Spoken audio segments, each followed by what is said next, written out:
What's happening, people? Back again for another video.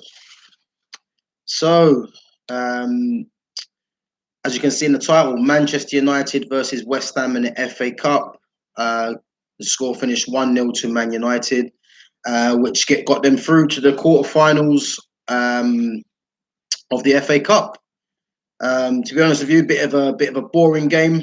In actual fact, it was very boring. But I suppose the main thing is United are actually in the next round. So that was a positive. Before I start, just want to give a shout out to everyone that got back to me on my last video. Just want to say thanks for the feedback as well. As I said, it was good to get that off of my chest. As I say, the feedback that I received for those of you that watched is very much appreciated. So thank you for that. So if we get into it now. What I'm gonna do just some stats from the game. Now, I'm somebody that's not really big on stats because I prefer to watch the game in my own eyes, and stats to me become secondary. But I understand in this kind of football era that we're in now, a lot of people are using stats to basically prove someone's performance to show people if they've played well or not. As I said, I'm someone that looks at how they've played during the game. And as I say, also the commentary in this country is shocking. So there was Jermaine Genius that was commentating on the game yesterday. And he came to the conclusion that Harry Maguire, also with BBC as well, that Harry Maguire should be man of the match. So I took a look at some of the stats to see if that kind of proves their decision, and which you guys see in a minute, it doesn't really add up. So, which I'll be going through, and also I just want to touch on something as well that he mentioned during the game, which on one of my favourite players. As I said, and this will prove the theory as well that some of these pundits and commentators, in my opinion, don't really know what they're talking about, or not really watching the game properly. As I said, I'll touch on that in a minute. So as I said, I've got some stats for some of the players. Now, what I've done, I've done 6 players which played in the defensive side of the team, which would be Fred, Harry Maguire, Aaron Wan-Bissaka, Alex Telles, Victor Lindelof, and Scott McTominay and Nemanja Matic. So if we just go through them now, so we've got tackles, aerial duels, and just normal ground duels. Okay, so as I said, based on they gave Maguire man the match, I took my time to have a look through this to see if it kind of stacks up. Okay, so if we go through tackles, we've got Fred 2 out of 4 tackles, Maguire 0 out of 1, Aaron Wan-Bissaka 2 out of 4, Alex Telles 1 out of 1, Victor Lindelof 0 out of 1, Scott McTominay 0 out of 2, and Nemanja Matic 0 out of 1. Okay, so obviously in first place was Alex Telles, completed 1 out of 1 tackles. Then in second was Fred, who completed 2 out of 4. Along with Wan-Bissaka as well, who completed 2 out of 4. And then in joint fourth, which was Victor Lindelof, Nemanja Matic, and Harry Maguire, 0 out of 1. And then Scott McTominay, 0 out of 2. Okay, so that's the tackling side of it. And bearing in mind, there wasn't really much to do for the centre backs as well during the game. It was quite a quiet game, so which is even more surprising as to why Maguire was given man the match. So if we move on to the aerial duels, we've got Fred 2 out of 2 aerial duels, which is something he's not really known for. Harry Maguire 10 out of 11, which is something he is known for. Aaron Wan-Bissaka 1 out of 1. Alex Telles 2 out of 3. Victor Lindelof 1 out of 6. McTominay and Matic both 2 out of 2. Okay. So as you can see there, McTominay and Matic joined first in 2 aerial duels out of 2-1. Then in third, also Fred as well, 2 out of 2. Then in fourth was Harry Maguire, which was 10 out of 11. So also, sorry, Aaron Wan-Bissaka, 1 out of 1 completed, and then joint fourth, sorry, which was Harry Maguire, 10 out of 11, Alex Telles, 2 out of 3, Victor Lindelof in fifth with 1 out of 6. Okay, and then moving on finally to Jules. So we've got in first place Scott McTominay, 6 out of 7, Jules 1. In second place, Nemanja Matic, 3 out of 4, Jules 1. In third place, 11 out of 15, Jules 1, Harry Maguire. Joint fourth, 3 out of 8, Jules 1, and 5 out of 10, Jules 1, which was Telles and Lindelof. And then in sixth place, which was Fred, 9 out of 18, Jules 1. Okay, so as you can see from the defensive side of the game, based on their decision to give Harry Maguire the man the match, he finished fifth on tackles, fourth on aerials, and third on duels. Um, as I say, compared to some other players who obviously fared better.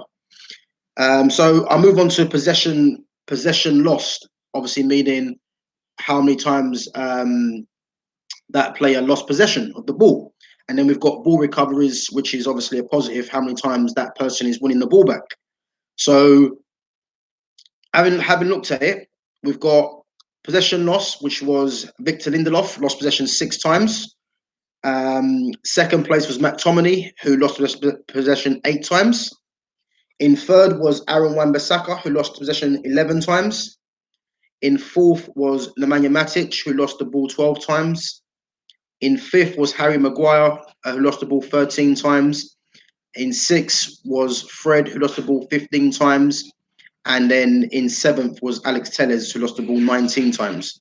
Now, bearing in mind, it does say Telles lost the ball 19 times, but what the stats don't show you is that that could be down to crossing as well. Because obviously, if he's crossing the ball and no one's getting on the end of it, then that will be deemed as as possession lost. So these stats are quite distorted anyway. But these are actually the numbers, and as you can see, Harry Maguire was fifth in possession lost. And if we go to ball recoveries, so as I mentioned, winning the ball back, we've got in first place Nemanja Matic with 10 ball recoveries, along with Fred. In second place, it was Victor Lindelof with 9 ball recoveries. In third place was Aaron Wan-Bissaka with 7 ball recoveries. In fourth place was Alex Telles with 6 ball recoveries. In fifth place was Harry Maguire with 3 ball recoveries. And then bottom with 1 ball recovery, which was Scott McTominay. Okay, so just based on these defensive stats, the decision to give Harry Maguire, as I mentioned, man the match, doesn't quite correlate with the stats. And as I say, I'm someone that isn't very heavy on stats, but I thought, let me see if these stats actually back up the decision to give him the man the match. And as you can see, so far, it doesn't really add up.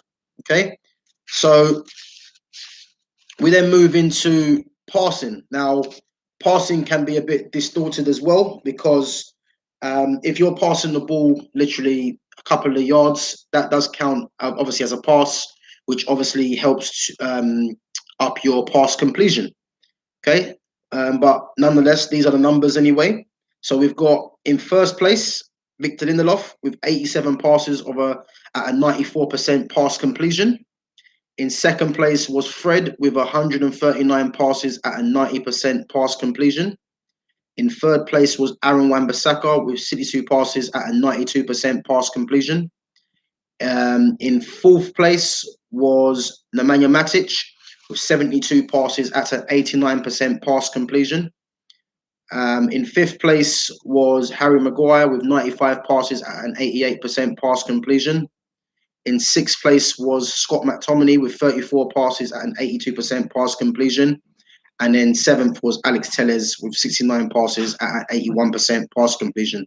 But as I mentioned before already, that could be due to his crosses, which if no one's getting on the end of them, which obviously will diminish his pass completion. So as you can see from the stats, if I just go through them again with Harry Maguire, he was fifth in tackles, fourth in aerials, third in duels, fifth in passing with the pass completion.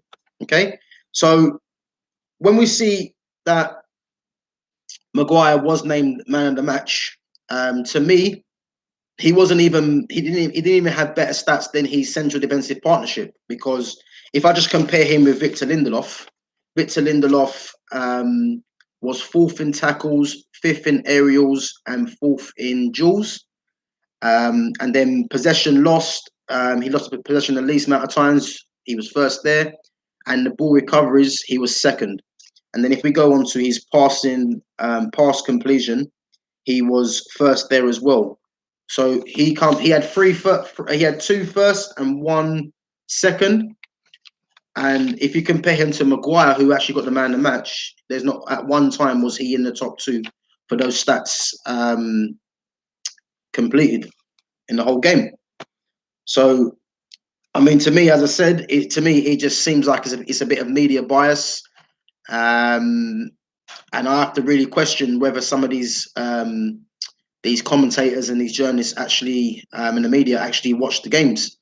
Because to give him man the match, I would like to know I would like them to come out and tell us really why they come to that conclusion. So as I said, yeah, it's a bit concerning, to be honest with you, that they would come to that kind of conclusion. So if we move on to the attackers, because what I want to touch on as well, certain players got a lot of media backlash, and even say during the game, there was a comment that Jermaine Genius actually made. Now, the comment that he actually made, I mean, it could be misinterpreted, but from what I kind of read, and for what a lot of people probably understood from it as well, is that when Anthony Martial, who in my opinion, along with two other players, which would have been either Alex Telles or maybe a McTominay, because he got the goal, was in contention for man the match for Manchester United. And Jermaine Genius then said, what did he say? Jermaine Genius then said, when Cavani came on, because what normally happens is that when Cavani comes on, Marcus Rashford goes out to the right and Martial goes to the left. Now, Jermaine Genius said, he made a comment in reference to Martial, saying that Martial basically Martial looks up for it now, kind of thing. But what he was trying to hint at really was that he's trying to say that he basically said that Martial's come alive more or less playing on the left hand side. Okay, so but what he's trying to hint at really is trying to say that Martial as the striker didn't really do much, so he's come alive now that he's on the left, because that's truly where he probably thinks Martial should be playing.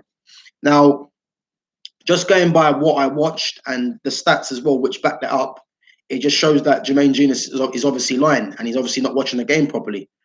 And if I give you Cavani's stats as well, which this is a player that has been hyped up since he's came, and he's been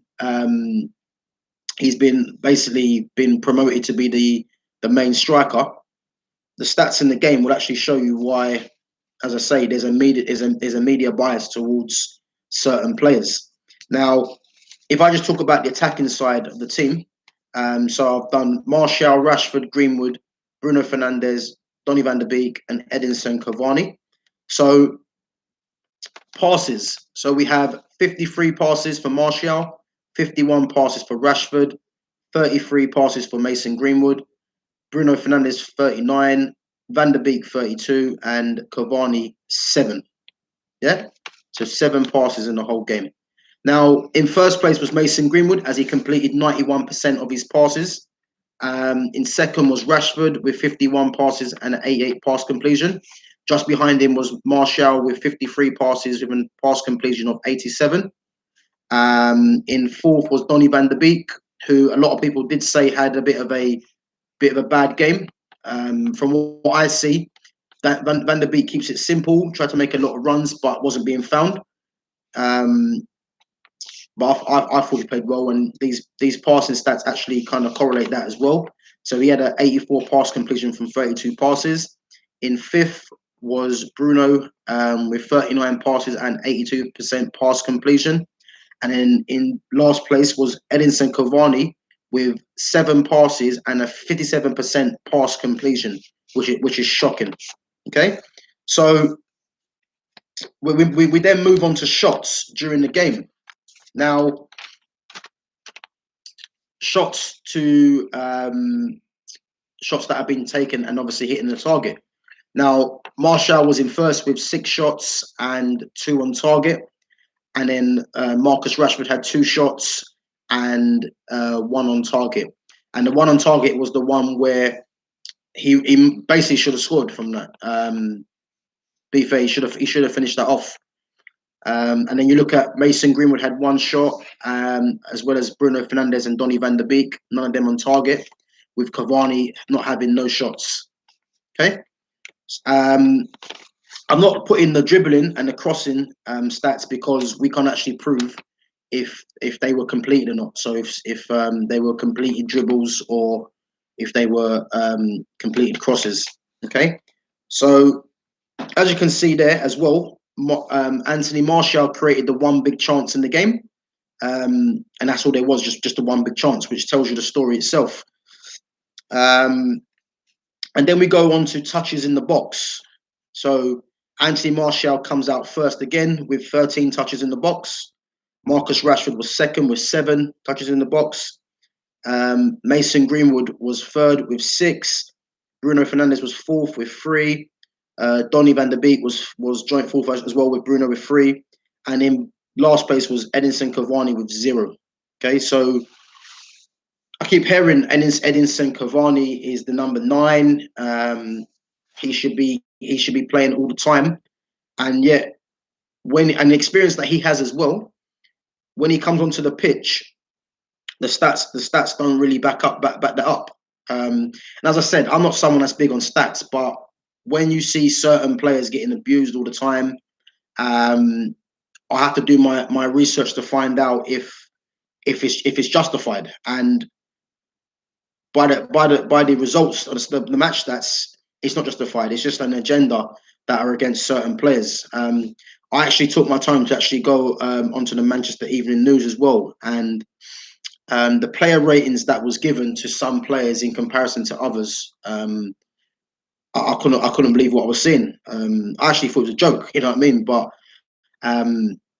it was shocking as to what the player ratings that were given. As I say, I question a lot of people if they actually do watch the game, or if it's a case where they just see the result and automatically think, oh, that person didn't have a good game. So yeah. And then we go into the last one, which is quite a big one, which is possession lost, and correlating that with the touches. Okay. So Anthony Martial again in first place, 70 touches, played the full game, only lost the ball 12 times. Okay. And also as well, he actually I was on someone's stream yesterday, and he actually lost in actual fact, he actually had 100% pass completion in the first half, which shows you his level really. But from me watching the game, I kind of saw that anyway, because he very rarely gives the ball away. And as I say, this kind of backs it up. So 70 touches, 12 times lost possession. Then in second place was Donny van der Beek, 45 touches, eight times possession lost. Bruno was in third with 45. Well, joint third, should I say, was Bruno with 45 touches and 9 times possession lost. And then Mason Greenwood, 49 touches with 10 times possession lost. And then in fifth was Rashford, 85 touches and lost the ball 24 times. And just watching Rashford, that doesn't surprise me, because Rashford needs to be more intelligent with what he does. Too many times, his head's down, runs into traffic, loses the ball. Okay, but as we know with Rashford anyway, Rashford's a bit of a moments player. I think Rashford's got the capabilities to do something magical, but then when he's not doing something magical, his performances have been poor. And a lot of people use Rashford's goal scoring to hide behind his actual performances. So as I said, when he does start playing poor and the goals ain't there, people are going to actually catch up and find out, oh, Rashford hasn't been really been playing that well, but the goals have been hiding it really, and that's what's been happening. And then the last one, which I couldn't believe, was Edinson Cavani again. So Cavani had 11 touches in the game, and he lost possession 5 times. Now that is shocking. To lose the ball 5 times from 11 touches, which tells its own story. Okay, so as I said, that's the stats from the game. I mean, yeah, I mean that kind of explains it all. So I felt I had to do it today because having watched football for years and listening to the commentary all the time, I find it a big struggle to listen to the commentary because, as I said, there's an agenda against certain players, and as I say, Jermaine Genius was commentating on the game yesterday, and the fact that him and BBC chose to give Harry Maguire the man of the match, and chose to criticise certain players during the game. The stats actually show that their criticism and their decision to give a certain player man of the match doesn't really add up, as you can see from what I read out. Okay. So yeah, I mean, as I say, Man United got through to the next round. Good finish from McTominay. Good touch as well. Good assist from Rashford. So they're through to the next round. Do I believe that United will win the FA Cup? It depends on the draw, really. I mean, if they happen to meet a Man City in the next round, I don't see them getting past Man City, not one little bit. Even if they was to meet a Chelsea, reason being for that is because just basically better managers, better coaches. I actually heard today as well, or yesterday, should I say, the club are actually thinking of offering Solskjaer a new contract. Now, if he gets offered a new contract, that will just tell you there and then that United aren't really serious. They have no aspirations to go and do anything if he gets offered a new contract, because, like, pure and simple, people can deny it all they want, but he isn't that level to take United where they need to be. Okay, players are actually regressing. Players are actually stagnating, not getting better, and that all comes down to coaching. And which obviously we all know he's not really a good coach. So, I mean, I say, yeah, if he gets offered a new contract, then me personally, I don't know what I'll do. It'd be very hard for me to continue watching Man United, to be honest. I mean, I watch United now, and I'm just, if they get beat, they get beat. If they win, they win. I've been drained of just watching this team because the football's boring. And as I say, certain players play all the time, and you just think to yourself, like, if he continues doing this, it's only going to go one way, you know. So yeah, that was that. I hope you guys liked the video. As I say, it's a bit of a different feel to it with the match stats. I'll be back tomorrow. I'm gonna do a show on my 5 favorite players at the moment in the Premiership, and why I think they're the five best in the league at the moment. So yeah, if you guys have any difference of opinions to my video today, be sure to drop them in the comments. And I'll catch you guys tomorrow.